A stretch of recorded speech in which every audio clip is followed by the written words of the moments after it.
Most people expect the transformation to feel like a dramatic before and after, such as a clear moment where everything clicks and the old self is gone. But that's almost never how it actually happens.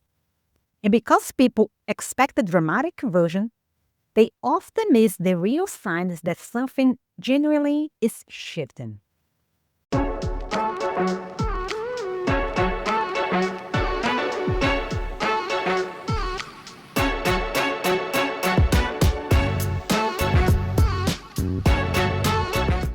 Hi there, my name is Kelly, and today I want to talk about what internal transformation actually looks and feels like. Because if you've been doing the work, you might be further along than you think.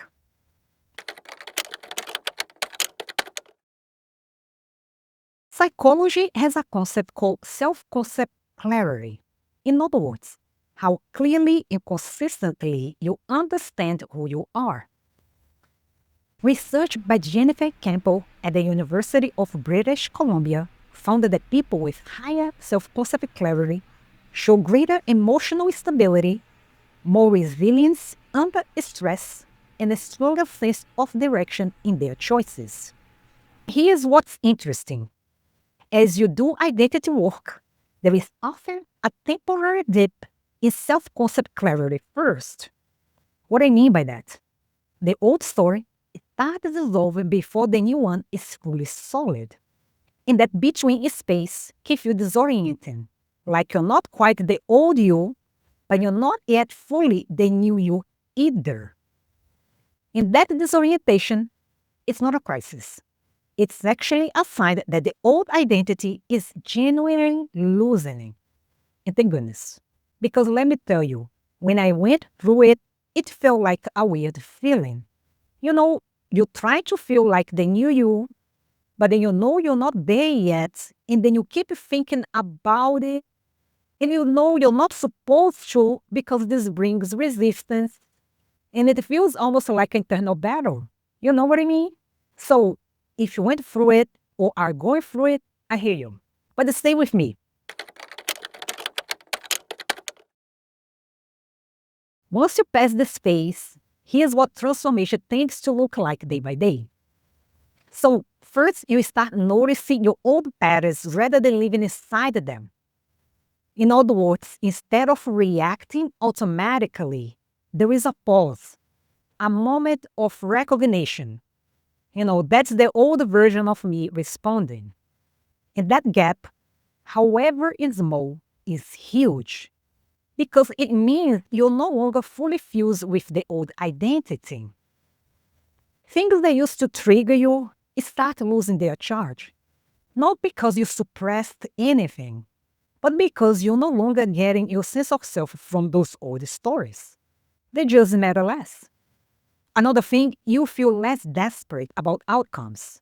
And this is one of the most counterintuitive signs. When your identity is genuinely shifting, you stop feeling the urgency that separates you from what you want. There is a quieter groundedness, not because you've given up, but because internally you no longer feel like you're on the outside looking in. Psychologists sometimes describe this as secure attachment to your future self. In other words, you're not anxious about who you're becoming because that identity is already starting to feel like home. And you can actually see this kind of identity evolution in someone like Taylor Swift. If you look at her career, she didn't suddenly wake up one day and become the person she is today. She moved from different versions of herself. The country singer, the pop star, the songwriter, the performer, the businesswoman. And each version seemed to build on the one before it. And what is interesting is that, looking back, the transformation seems obvious. But while you're actually going through it, you probably don't feel like you're transforming at all.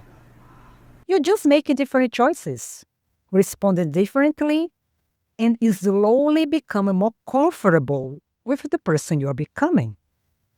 And that's exactly why your transformation can be so difficult to recognize while it's happening. But here's the deal. None of the signs is a permanent state. That's because we still have hard days. The old patterns will still surface. But don't worry, because that's not regression either. So you're feeling stuck. But what if I told you that's actually a good thing?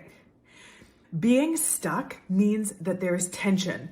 There's something about where you are that you don't want to be. There's a change that you want to make. There's something that you want to be different. And that tension, that is what is going to cause you to keep seeking, to keep looking, to keep trying to figure it out. And I know that as long as you keep trying and keep looking and keep seeking, you will.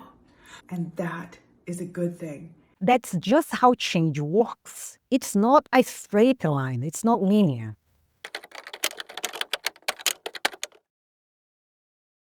But hear me out. The measure of transformation isn't whether the old self ever shows up. It's whether you identified with it less than you used to. And if you've been putting in the work, meditating, journaling, questioning old beliefs, practicing new ways of showing up, and it feels like nothing is happening, look closer, because the real shit are almost always quieter than we expect. And if you want a little bit of help, please don't forget to grab my free Abundance Activation Kit, which comes with a self-concept template and also a lot of goodness to help work from the inside out. And I'll leave the link in the description below and on the pinned comments. And remember, you are not the same person you were 6 months ago. And 6 months from now, if you keep going, you won't be the same person you are today either. And please, that's not a motivational line. That's actually neuroscience. And if it's been valuable to you, share it with someone who needs it. And don't forget to subscribe and hit the notification bell so you know the next time I upload new videos. And leave me a comment. What is one sign, however small, that you've been noticing yourself changing? I genuinely want to hear it. So, this is what I have for you today. Thank you for watching, and I'll see you next time. Take care.